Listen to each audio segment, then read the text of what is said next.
2021 সালে যারা মাধ্যমিক পরীক্ষা দেবে তো তাদের জন্য এটি একটি বিশেষ ক্লাস।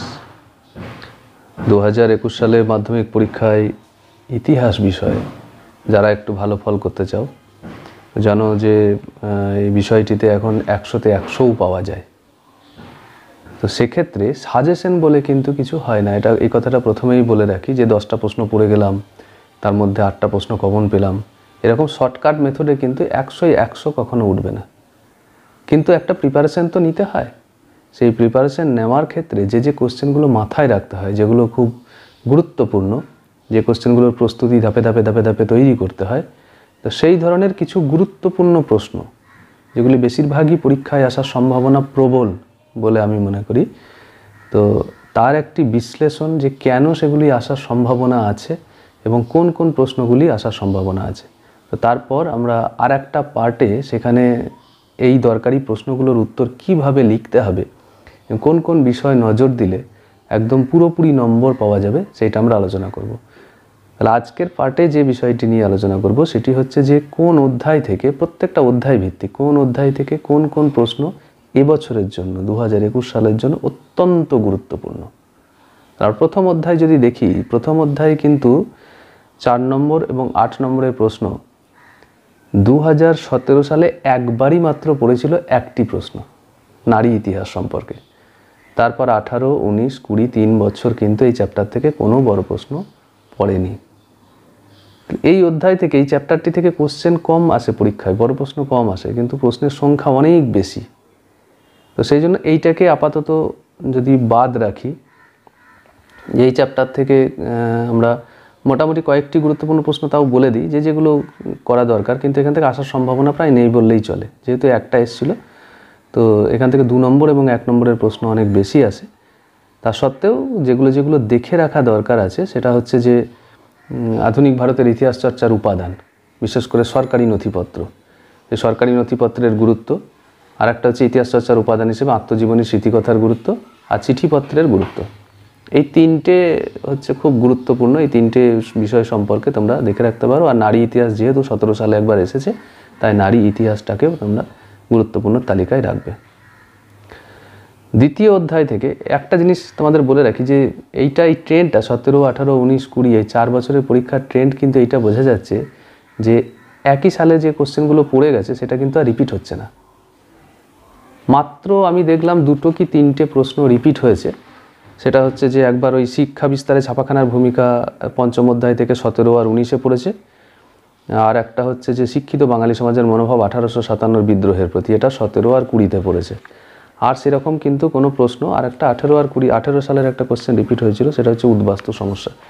তো এছাড়া কিন্তু আর কোনো কোশ্চেন রিপিট নেই, সব নতুন নতুন প্রশ্ন।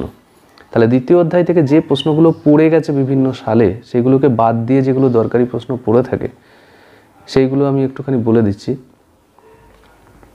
19 শতকে সাময়িকপত্র, সংবাদপত্র এবং সাহিত্যে কিভাবে বাংলার সমাজচিত্রের প্রতিফলন ঘটেছে, এই প্রশ্নটি কিন্তু আসেনি কোনো বছর, কিন্তু 2021-এর জন্য এটিকে গুরুত্বপূর্ণ তালিকায় আমি রাখছি।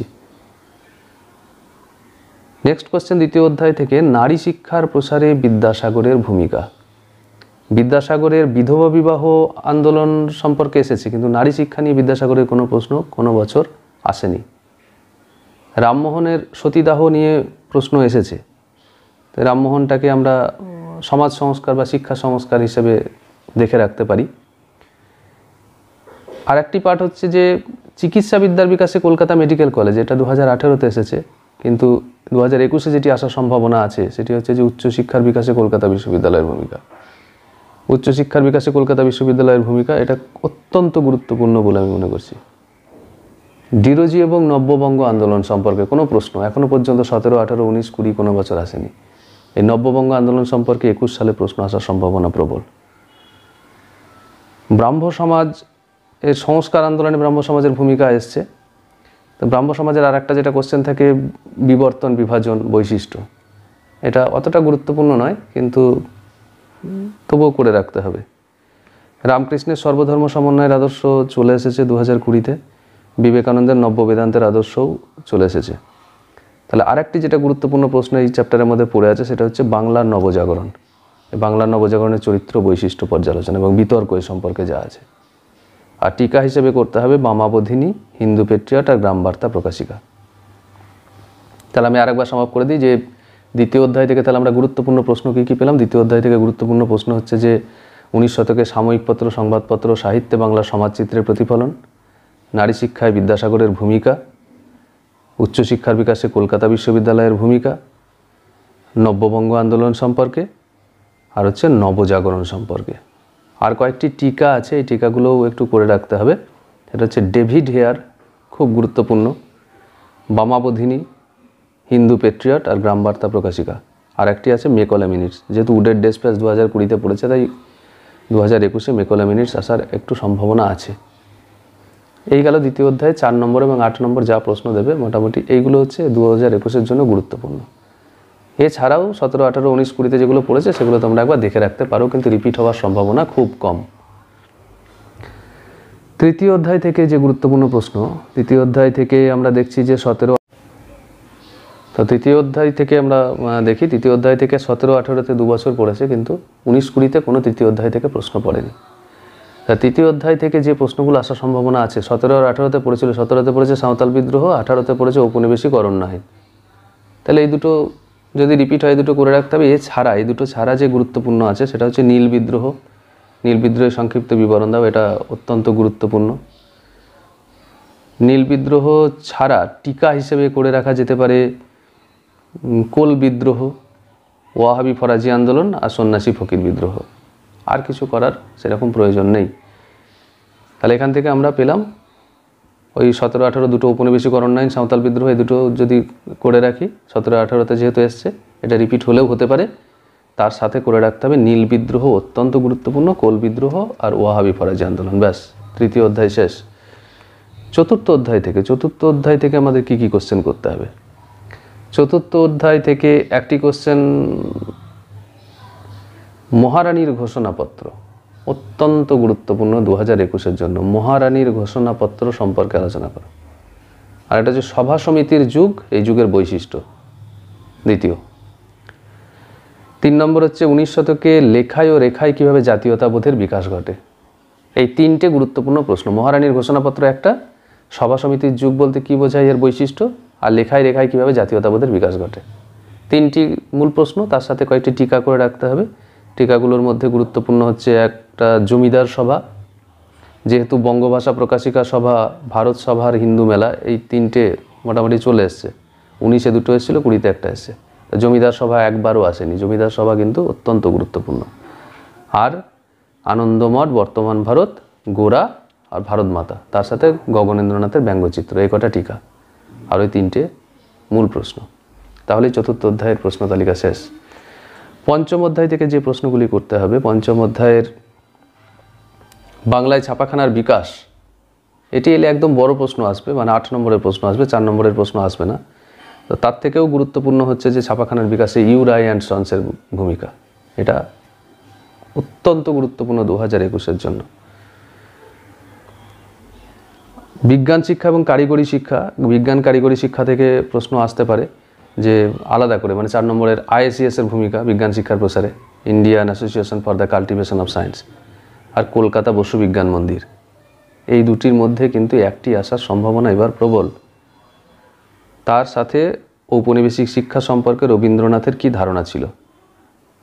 রবীন্দ্রনাথের শিক্ষা চিন্তা চলে এসছে, শান্তিনিকেতন ভাবনা চলে এসছে, কিন্তু ঔপনিবেশিক শিক্ষা সম্পর্কে রবীন্দ্রনাথের কি ধারণা ছিল, এটি অত্যন্ত গুরুত্বপূর্ণ তোমাদের জন্য।